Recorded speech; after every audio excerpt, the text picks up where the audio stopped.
ಗುರುಭ್ಯೋ ನಮಃ. ಶ್ರೀಮಾತ್ರೇ ನಮಃ.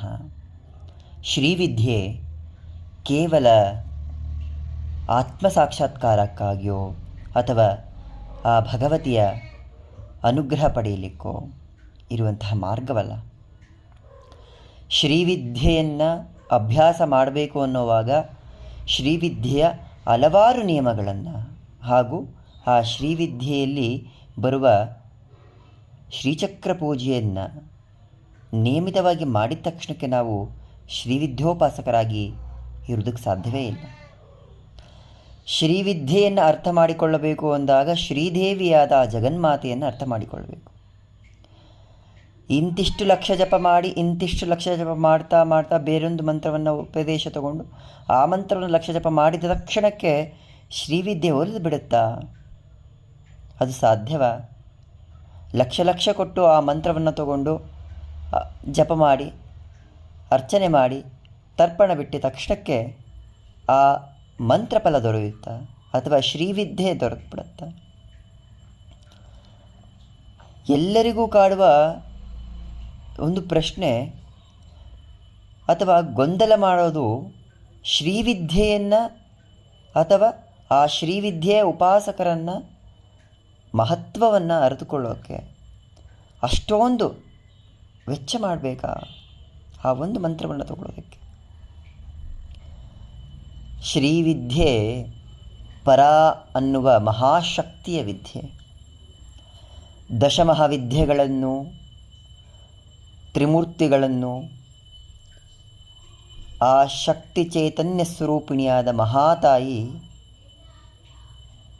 ಯಾವ ಜೀವಿತ ವಸ್ತುಗಳಲ್ಲಿಯೂ ನಿರ್ಜೀವ ವಸ್ತುಗಳಲ್ಲಿಯೂ ಅಣುವಿನಲ್ಲಿಯೂ ಇರುವಂತಹ ನಿರಾಕಾರ ಸ್ವರೂಪಳಾದ ಆ ಭಗವತಿಯನ್ನು ಅವಳದ್ದೇ ಆದ ಶ್ರೀಚಕ್ರದ ಶ್ರೀಮತ್ ಸಿಂಹಾಸನೇಶ್ವರಿಯಾಗಿರುವ ಆ ಶ್ರೀಚಕ್ರ ನಗರದಲ್ಲಿ ಪ್ರವೇಶ ಮಾಡೋದೇ ಶ್ರೀವಿದ್ಯೆ. 4 ದ್ವಾರಗಳಿರುವ ಆ ಶ್ರೀಚಕ್ರಕ್ಕೆ, ಆ ಶ್ರೀನಗರಕ್ಕೆ ಯಾವ ಮಾರ್ಗದಿಂದ ಯಾವ ದೇವತಾ ಉಪಾಸನೆಯ ಮೂಲಕ ಹೋಗಬೇಕು ಅನ್ನೋದನ್ನು ಕೂಡ ಶ್ರೀವಿದ್ಯೆಯಲ್ಲಿ ಹೇಳಿಕೊಡ್ಬೇಕಾಗತ್ತೆ. ಇತ್ತೀಚೆಗೆ ಆ ಶ್ರೀವಿದ್ಯೆಯ ಮೂಲ ತತ್ವಗಳು ಕೂಡ ಕಣ್ಮರೆಯಾಗಿ ಹೋಗ್ತಾ ಇದೆ, ವ್ಯಾಪಾರೀಕರಣ ಆಗೋಗ್ಬಿಟ್ಟಿದೆ.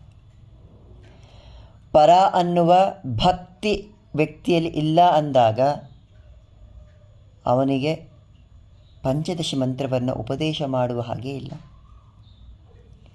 ಪರಾಭಕ್ತಿ ಹುಟ್ಟೋದು ಹೇಗೆ? ಪರ, ಆ ಪರಮೇಶ್ವರಿಯನ್ನು ಪರಾತ್ಪರ ಸ್ವರೂಪಿಣಿ ಅಂತ ಹೇಳ್ತೀವಿ. ಪರ ಅನ್ನುವುದೇ ಕಷ್ಟ, ಅವಳು ಪರಾತ್ಪರ ಸ್ವರೂಪಿಣಿ. ಯಾವುದು ಶೂನ್ಯ ಸ್ಥಿತಿಯಲ್ಲಿದೆಯೋ, ಯಾವುದಕ್ಕೆ ಆಕಾರವೂ ಇಲ್ಲವೋ ಅದೇ ಪರ. ಅವಳು ಆ ಪರವನ್ನೂ ಮೀರಿದವಳು, ಅದಕ್ಕೆ ಅದು ಪರಾಶಕ್ತಿ, ಪರಾತ್ಪರಾಶಕ್ತಿ. ಪರಾಭಕ್ತಿಯನ್ನು ಮನಸ್ಸಲ್ಲಿ ಇಟ್ಕೊಳ್ಬೇಕು. ಹೇಗೆ ಅದು ಪರ? ಹೇಗೆ ಬದುಕಬೇಕು ಅಂದರೆ ವಾಸ್ತವ ಸ್ಥಿತಿಯನ್ನು ಅರ್ಥ ಮಾಡಿಕೊಳ್ತಾ ಬದುಕ್ತಾ ಹೋಗಬೇಕು.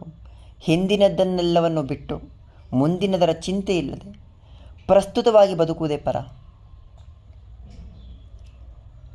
ಯಾವ ವ್ಯಾಮೋಹಗಳೂ ಇಲ್ಲದೆ ಹೆಂಡತಿ, ಮಕ್ಕಳು, ಸ್ನೇಹಿತರು ಅವರ ಮೇಲಿರುವ ಪ್ರೀತಿಯನ್ನು ತ್ಯಜಿಸಿ ಅಥವಾ ಆ ಕರ್ತವ್ಯಗಳನ್ನು ನಿಭಾಯಿಸ್ತಾ ಅವರ ಮೇಲೆ ಮೋಹವನ್ನು ಇಟ್ಟುಕೊಳ್ಳದೆ ನನ್ನ ಕರ್ತವ್ಯವೇನಿದೆ ಆ ಕರ್ತವ್ಯವನ್ನು ಮಾತ್ರ ಮಾಡ್ತಾ ಹೋಗ್ತಾ ಜಗದಂಬೆಯ ಶ್ರೀಚಕ್ರ ನಗರ ನಿವಾಸಿನಿಯಾದ ಆ ಮಹಾಲಲಿತಾ ತ್ರಿಪುರ ಸುಂದರಿಯ ಪಂಚದಶಿ ನಾಮವನ್ನು, ಸಹಸ್ರನಾಮವನ್ನು, ಅವಳ ಮೂಲ ಮಂತ್ರವನ್ನು ಏಕಾಗ್ರತೆಯಿಂದ ನಮ್ಮ ಶ್ವಾಸದಲ್ಲಿ ಆ ಮಂತ್ರವನ್ನು ಜಪ ಮಾಡುತ್ತಾ ಕೂರುವುದಿದೆಯಲ್ಲ ಅದೇ ಪರ. ಉರ್ವಾರುಕದ ಹಾಗೆ, ಬಳ್ಳಿಗೆ ಅಂಟಿಯೂ ಅಂಟದ ಹಾಗೆ ಇರುವುದೇ ಪರಾಜೀವನ. ಎಲ್ಲಿವರೆಗೂ ಆ ಭಗವತಿಯ ಮೇಲೆ ಆ ಪರ ಅನ್ನುವ ಆ ಭಾವದಲ್ಲಿ ನಾವು ಈ ಜಗತ್ತನ್ನು ನೋಡೋದಿಲ್ಲ, ಅಲ್ಲಿಯವರೆಗೂ ಕೂಡ ವ್ಯಾಮೋಹದಲ್ಲಿಯೇ ಬದುಕ್ತಾ ಹೋಗ್ತೇವೆ. ಆ ವ್ಯಾಮೋಹ ನಮಗೆ ಮತ್ತಷ್ಟು ಬೇಕು, ಮಗದಷ್ಟು ಬೇಕು ಅನ್ನೋದನ್ನು ತರುತ್ತಾ ಹೋಗುತ್ತೆ. ಶ್ರೀವಿದ್ಯೆ ಎಲ್ಲವನ್ನೂ ಬಿಟ್ಟು ಬದುಕು ಅಂತ ಹೇಳೋದಿಲ್ಲ. ನೀನು ಬದುಕುತ್ತಿರುವ ಬದುಕನ್ನು ಸರಿಯಾದ ರೀತಿಯಲ್ಲಿ ಬದುಕು. ನಿನ್ನೆಲ್ಲ ಕರ್ತವ್ಯಗಳನ್ನು ನಿಭಾಯಿಸು. ಆ ನಿಭಾಯಿಸುವುದರ ಜೊತೆಗೆ ಪರತತ್ವವನ್ನು ಅರ್ಥ ಮಾಡಿಕೊಂಡು ಜಗನ್ಮಾತೆಯಲ್ಲಿ ವಿಲೀನವಾಗುವುದಕ್ಕೆ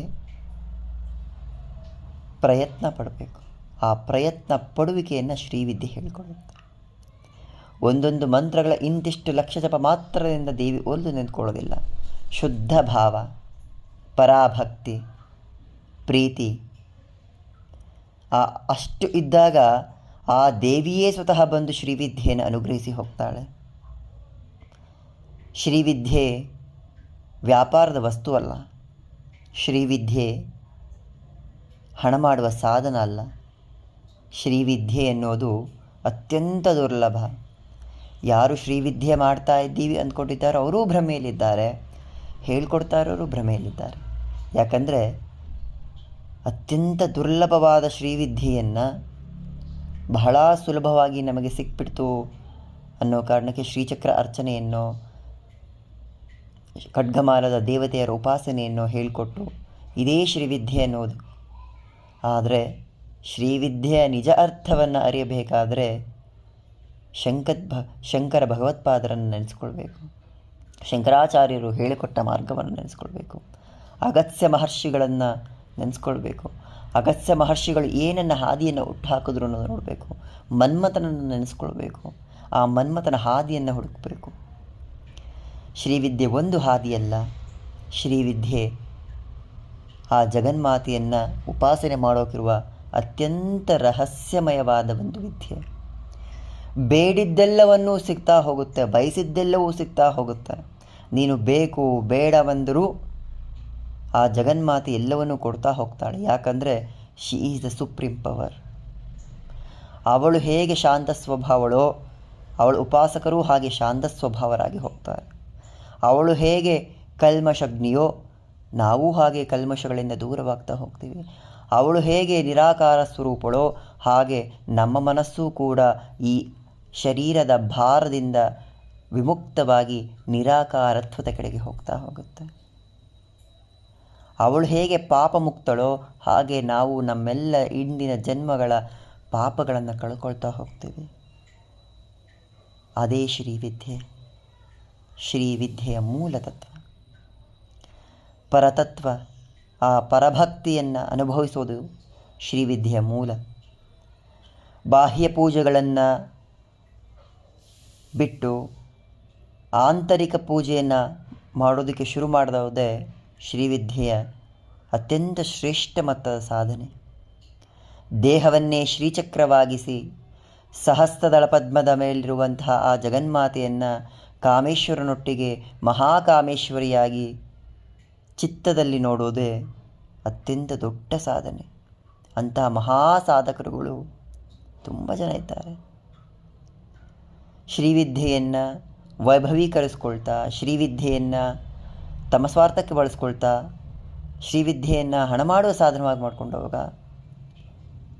ಮೂಲ ತತ್ವಗಳನ್ನು ಬಿಟ್ಟಾಗ ಯಾವ ಅನುಭವವೂ ಆಗೋದಿಲ್ಲ. ಕೊನೆಗೆ ಹೇಳೋದು ಶ್ರೀವಿದ್ಯೆಯಿಂದ ಏನೂ ಪ್ರಯೋಜನ ಇಲ್ಲ, ನನ್ನ ದುಡ್ಡು ಮಾತ್ರ ಹೋಯಿತು. ನೀವು ಪಡೆದುಕೊಂಡ ಮಂತ್ರವನ್ನು ಹೇಗೆ ಜಪಿಸಬೇಕು, ಶ್ರೀವಿದ್ಯೆಯಲ್ಲಿ ಹೇಗೆ ಸಾಧನೆ ಮಾಡಲಿಕ್ಕೆ ಹೊರಡಬೇಕು, ಯಾವ ಶ್ರೀಚಕ್ರವನ್ನು ನಾವು ಉಪಾಸನೆ ಮಾಡ್ತಿದ್ದೀವಿ, ಆ ಶ್ರೀಚಕ್ರದ ಯಾವ ಭಾಗದಿಂದ ನಾವು ಆ ಜಗನ್ಮಾತಿನ ಸೇರೋದಕ್ಕೆ ಹೋಗ್ತಾ ಇದ್ದೀವಿ ಅನ್ನೋದೇ ಗೊತ್ತಿಲ್ಲ. ಯಾಕಂದರೆ ಶ್ರೀಚಕ್ರ ಅನ್ನುವುದೇ ಒಂದು ದೊಡ್ಡ ನಗರ. ಅದರ ಸಿಂಬಾಲಿಕ್ಕಾಗಿ ನಾವು ಆ ಶ್ರೀಚಕ್ರವನ್ನು ಇಟ್ಟು ಪೂಜೆ ಮಾಡ್ತೀವಿ. ದಕ್ಷಿಣ ದ್ವಾರದಲ್ಲೋ, ಉತ್ತರ ದ್ವಾರದಲ್ಲೋ, ಪೂರ್ವ ದ್ವಾರದಲ್ಲೋ, ಪಶ್ಚಿಮ ದ್ವಾರದಲ್ಲೋ ನಾವು ಆ ಶ್ರೀಚಕ್ರದ ಮೂಲಕ ಆ ನಗರವನ್ನು ಪ್ರವೇಶ ಮಾಡಬೇಕು. ಆ ನಗರವನ್ನು ಪ್ರವೇಶ ಮಾಡೋದೇ ಶ್ರೀವಿದ್ಯೆಯ ಉಪಾಸನೆ. ಅದೇ ನವಾವರಣ ಪೂಜೆ.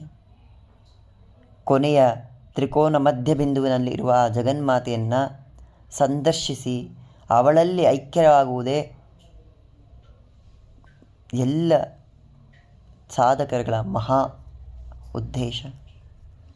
ಅಲ್ಲಿ ತಲುಪೋ ಹಾದಿಗೆ ಸಾಕ್ಷಾತ್ ಅವಳನ್ನೇ ಕೈಯಲ್ಲಿ ಹಿಡ್ಕೊಂಡು ನಿಂತಾಗ, ಅವಳ ಪಾದಗಳನ್ನೇ ಹಿಡಿದಾಗ ದಾರಿ ಅವಳೇ ತೋರಿಸ್ತಾಳೆ. ಶ್ರೀಚಕ್ರವನ್ನು ಹೇಗೆ ಪೂಜಿಸಬೇಕು ಅನ್ನೋದು ಅವಳೇ ಹೇಳ್ಕೊಡ್ತಾಳೆ. ಶ್ರೀಚಕ್ರ ನಗರವನ್ನು ಹೇಗೆ ಹೋಗಬೇಕು, ಹೇಗೆ ದಾಟಬೇಕು, ಅವಳಿರುವ ಮಹಾ ಸಿಂಹಾಸನೇಶ್ವರಿ ಶ್ರೀಮತ್ ಸಿಂಹಾಸನದವರೆಗೂ ಹೇಗೆ ತಲುಪಬೇಕು, ಚಿಂತಾಮಣಿ ಗೃಹವನ್ನು ಹೇಗೆ ತಲುಪಬೇಕು ಅನ್ನೋದನ್ನು ಸ್ವತಃ ಅವಳೇ ನಿರ್ಧರಿಸಿ ಅವಳೇ ಕರ್ಕೊಂಡು ಹೋಗ್ತಾಳೆ. ಅವಳಿಗಿಂತ ದೊಡ್ಡ ಗುರು ಯಾರು? ಗುರುಗಳಿಗೆ ಗುರುಗಳು ಶ್ರೀ ದಕ್ಷಿಣಾಮೂರ್ತಿ ಸ್ವರೂಪಿಣಿ ಅವಳು. ಹಿಡಿದರೆ ಅವಳ ಪಾದವನ್ನು ಹಿಡಿಬೇಕು ಕಲಿಯುಗದಲ್ಲಿ. ಬೇರೆಲ್ಲರ ಪಾದಗಳನ್ನು ಹಿಡಿದರೆ ಸಿಗುವುದು ಕೇವಲ ಭ್ರಮೆಯ ವಾತಾವರಣ. ಶ್ರೀವಿದ್ಯೆಯನ್ನು ಅರಿಬೇಕು ಅಂದರೆ, ಶ್ರೀವಿದ್ಯೆಯ ಶಕ್ತಿ ತಿಳಿಬೇಕಂದ್ರೆ ಜಗನ್ಮಾತೆಯನ್ನೇ ಆಶ್ರಯಿಸಬೇಕು. ಅವಳು ಮಾತ್ರ ನಮ್ಮ ಎಲ್ಲ ಭಾವನೆಗಳಿಗೂ ಬೆಲೆ ಕೊಡುವವಳು, ಭಾವನಾತೀತಳು. ಅವಳು ಮಾತ್ರ ನಮ್ಮ ಸಾಧನೆಗಳನ್ನು ಅರ್ಥ ಮಾಡಿಕೊಳ್ಳುವವಳು. ಹಾಗಾಗಿ ಅವಳು ಮಹಾಶಿಖರ ಮೇರು ಶಿಖರದಲ್ಲಿ ಕೂತ್ಕೊಂಡಿದ್ದಾಳೆ. ಆ ಆನಂದ ಸ್ವರೂಪಿಣಿಯನ್ನು ಆ ಆನಂದವನ್ನು ಅನುಭವಿಸಬೇಕು. ಆ ಜಗನ್ಮಾತೆಯ ಅವಳ ಪ್ರೆಸೆನ್ಸನ್ನು ಅರ್ಥ ಮಾಡಿಕೊಳ್ಬೇಕು ಅಂದರೆ ಶ್ರೀಚಕ್ರವನ್ನೇ ದೇಹವಾಗಿಸ್ಕೊಳ್ಬೇಕು. ಆತ್ಮವೇ ಆ ಪರಮಾನಂದ ಸ್ವರೂಪಿಣಿಯಾದ ಭಗವತಿ ಎನ್ನುವ ಅನುಭೂತಿ ನಮಗೆ ಆಗಬೇಕು. ಅದೇ ಶ್ರೀವಿದ್ಯೆ. ಅಂತಹ ಶ್ರೀವಿದ್ಯೆಯನ್ನು ಅಭ್ಯಾಸ ಮಾಡುವವರಿಗೆ ಸ್ವತಃ ಜಗನ್ಮಾತೆಯ ಕೃಪಾ ಕಟಾಕ್ಷ ಯಾವಾಗಲೂ ಇರುತ್ತೆ. ಅವರು ಬೇರೆಯವರನ್ನು ಬೇಡುವ ಅವಶ್ಯಕತೆಯೇ ಇಲ್ಲ. ಅವರು ಮತ್ತೊಬ್ಬರಿಗೆ ಕೊಡುವಷ್ಟರ ಮಟ್ಟಿನ ಸಿರಿವಂತಿಕೆಯನ್ನು ಪಡೆದಿರ್ತಾರೆ. ಶ್ರೀಮಾತ್ರೇ ನಮಃ.